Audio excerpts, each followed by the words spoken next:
My condition likes being ignored as little as I do. I must consume another artifact. And soon.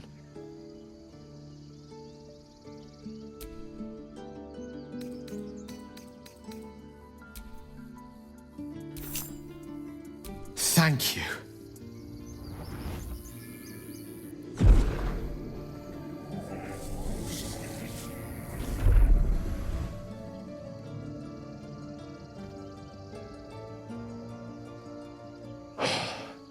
Good gods.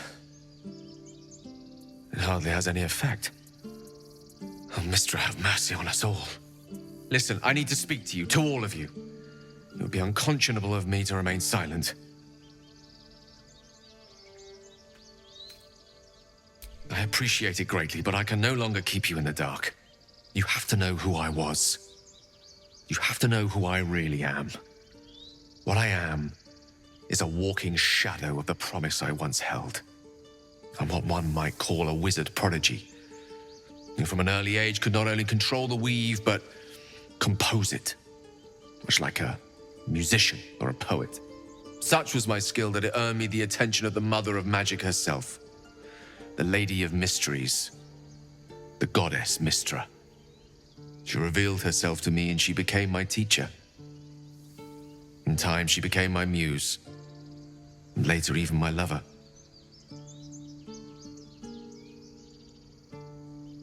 Oh yes, we enjoyed each other's company, body, mind, and soul.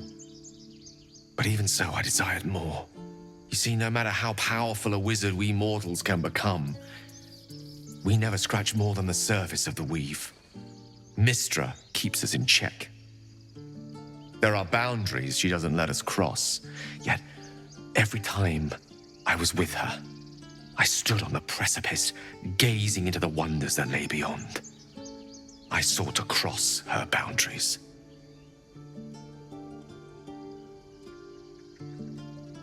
I tried to convince her. I pouted. I pleaded. Swore my ambition was only to serve her better. She only smiled and told me to be contented. But inconceivable as it seems to me now, I shared a bed with a goddess, and yet I wasn't satisfied. So I sought to prove myself worthy to her instead.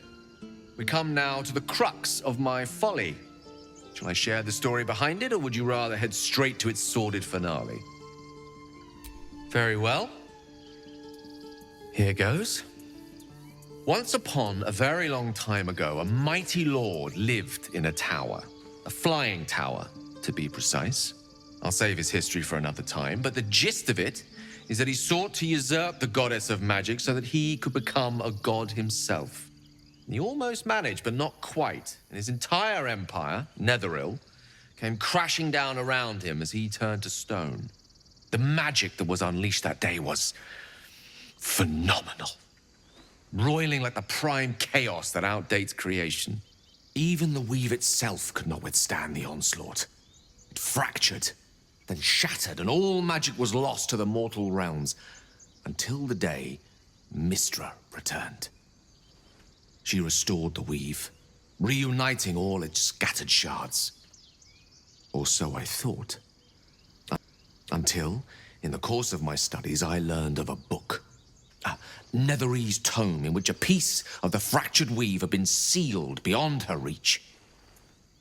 What if, I thought, what if, after all this time, I could return this lost part of herself to the goddess?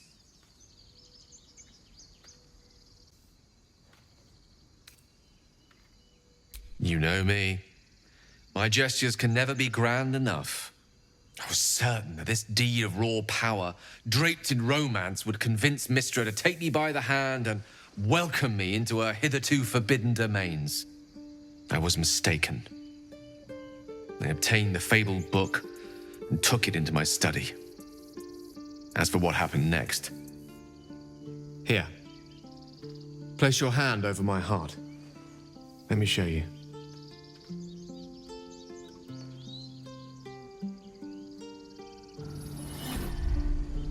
You feel the tadpole quiver as you realize Gale is letting you in. into the dark. You see through Gale's eyes, staring down the corridors of a dread memory. A book, bound, then suddenly opened. Inside there are no pages, only a swirling mass of blackest weave that pounces. Its teeth, its claws, it's unstoppable as it digs through and becomes part of you. And gods, is it ever hungry. What is it? What do you see?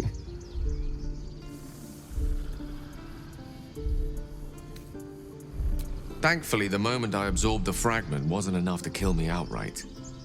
It was only the beginning.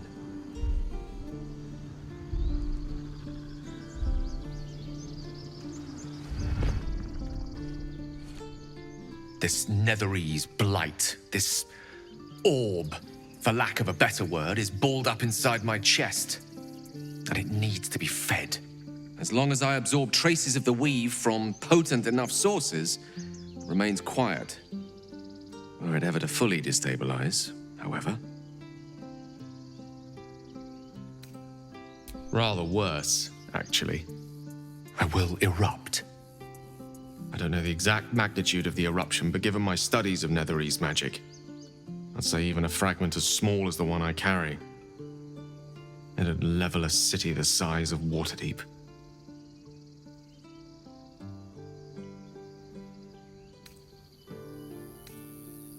We might chance upon a king's collection of magical artifacts around the corner. We might cross paths with a miracle round the bend. Then again, we might not. All of this, it must feel like a betrayal. Say the word, and we'll part ways. You'd have us debate that Netherese Jack-in-the-Box should be a blip on the horizon by now. Come now, have a heart. Gale is one of us, and we should stand by his side.